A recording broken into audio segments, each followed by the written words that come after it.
So here I am in Illustrator and I have our golden ratio that we drew out. And I'm going to go ahead and create my circle version of the golden ratio so we can go ahead and get started with another version of a golden ratio logo. So I'm just going to take a stroke, I'm going to make it a different color, like a really bright color. I'm just drawing my circles just like I did in the previous video, but I'm just going to do it a little bit slower so you guys can understand how this works. So each square that I created when creating the golden ratio boxes, I'm just going to make a circle for each one. And this will keep all of the circles within the golden ratio confines. They're all relative to the size in the golden ratio. I'm going to keep going till I get to the last box. You can create an infinite amount of circles, but I'm just going to kind of end it right. Let me go ahead and delete that. Go ahead and delete this or move it out to the side. And I'm just going to center align all these guys right here, just going across this panel and doing a center alignment. There we go. So now we have the basic circles to create our golden ratio. So what I wanted to do for this one, the last time I created a bird object, this time I want to do it with a letter. So I'm going to take the first letter of my last name just as an example, M, and let's play around with some font types to find a nice bold M we could take, outline the M so we can edit the M and make it our own, and we're going to apply it to the golden ratio using the circles we just created. So I located a really nice bold font that we can outline, and it's called Primetime Regular. So I'm just going to right click and I'm going to create outlines, and we're going to change this M significantly so it's no longer recognizable as this font. It'll kind of become our own little mark. So here's our circles here. I'm just going to group these together. Go ahead and drag these across. And we're going to size our M, and I'm going to put this in the background so I can kind of see the red lines overlay on top. And I'm going to reduce the stroke on these so I can see more detail. And just do the transparency back a little bit. I don't want it to be so overpowering I can't see the underlying M. Okay, so I'm going to center align these, and I'm going to apply the M to this most outer circle. So I'm going to go ahead and size it up.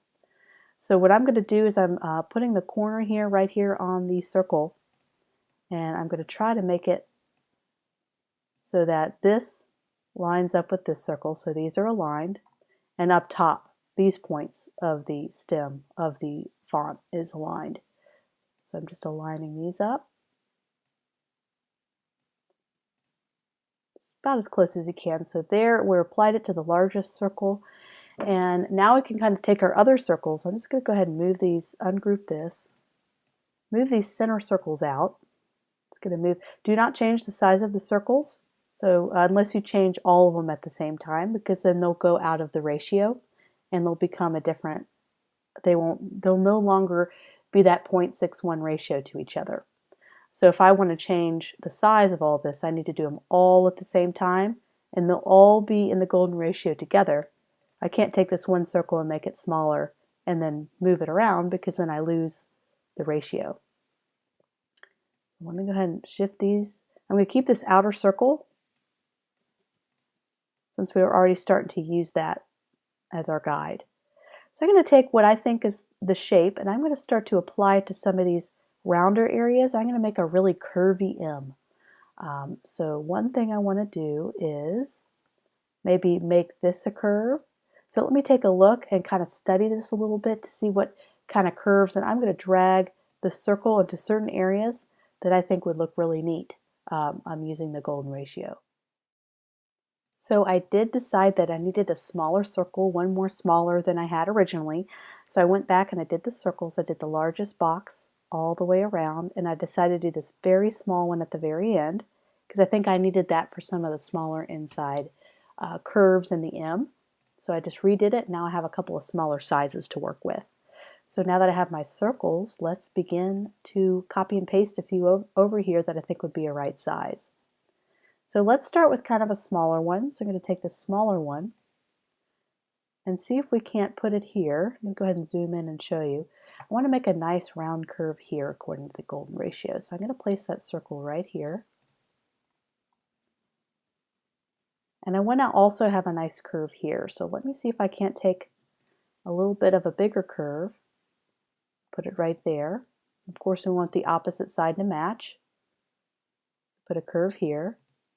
We can make that smaller and let the curves be more dramatic. It just depends on what we're looking for. So I want this to kind of be more of a dramatic curve. So I'm going to put that right here. Copy and paste. And I'm going to adjust these in a little bit. I'm just kind of seeing what circles or sizes I can work with here. And I think I'm going to make those smaller. So let me get the next size down and do those little small curves. And let's see if I can't take this tiniest one and bring it down here and maybe close the M right here and close that end to be black and have a nice curve down there. That might look pretty neat. And right here, so let's see, maybe this one. Let's do one size up. Just copying, pasting, and putting it right there. So we'll end up shaving a little bit of that bottom off to make that a nice golden ratio curve. And same thing with here. We could cut this M along this edge and cut that out, but I think that's too sharp of a curve. So we can grab a little bit of a smaller circle and soften that a little bit, maybe cutting it here. Let's take this kind of medium size and let's see if this is a good curve. So we can do the curve any way we'd like. Maybe right there. Maybe get a little bit of a bigger one. So let's see what this one looks like. Ah, I like that curve right there. That's beautiful. And I love how it comes up to this apex right here. So you see how that's a nice curve. So let's copy and paste. And let's put it on the other side and try to match it up as best as we can.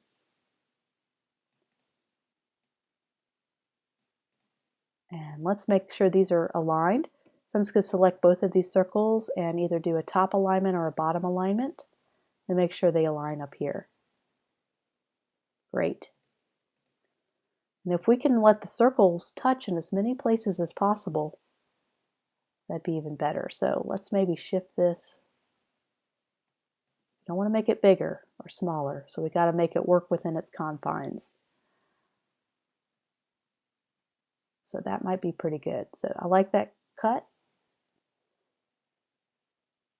Great. Okay, so let's find another match. This is actually the one I've already done ahead of time. It looks pretty close to what I did. It looks like I have a little bit of a bigger one maybe right here. So let's copy and paste this one. See if I can't get a more gradual curve there. So I spent about 5 minutes just taking some time and kind of pairing up the circles, and this is kind of the final arrangement of the circles that I like. And so now we're going to start to work on kind of cutting those corners according to these circles. So one thing I want to do is I want to make sure a lot of these are aligned properly. So if this is going to be the upper left and this is going to be the upper right, I want to make sure those are aligned horizontally. So I'm just going to go up and do a vertical align top to make sure those are aligned. Actually make sure all 4 of these circles are aligned and adjust them if need be. We can make sure these two circles are aligned, so this one right here and this one right here. Let's do a center alignment. Let's make sure these 2 circles are aligned toward the top. Let's do a top alignment and make sure that everything kind of matches up nicely.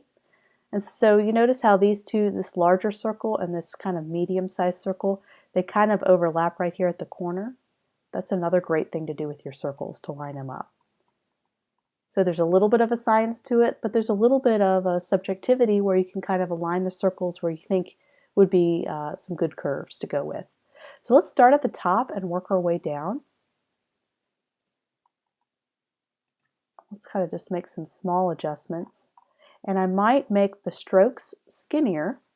I'm going to highlight everything and deselect the M. And I'm going to make my stroke really skinny because I don't want the stroke to get in the way, the thickness of the stroke to confuse me with any cutting. I'm just going to take these two. I'm just going to shift them over with my left keyboard key, my left arrow, or I might have to manually adjust it so they go along the curves a little better. Same thing with this, just kind of make sure everything's lined up. We can always do it one by one. All right, so let's begin doing our curves. So there's a couple ways we can do this.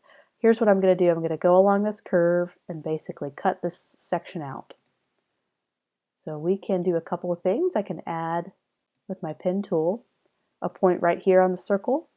Whoops, let me get addition. Add an anchor point. I'm going to click right here. Select my M first. Add an additional point here and add an additional point here. When I go back to direct selection tool and click off of it and click on, I'll get my little curvature tool here.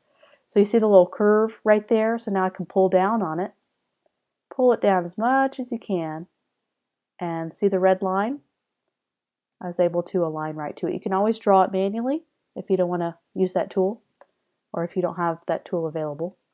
Okay, so now that curve's done. So let's adapt this curve right here. So you see it's off just a little bit. All right, there we go. So let's do the same thing here. And this one we might be able just to take the curvature tool, which is right here, kind of shift this one around. There we go. That curvature tool really helps out. You can use the regular pen tool to make adjustments to your anchors, but sometimes if you need that perfect round circular shape, go ahead and grab that curvature tool. So there's our little curve for the top of our M. We're going to do the same thing to the other side.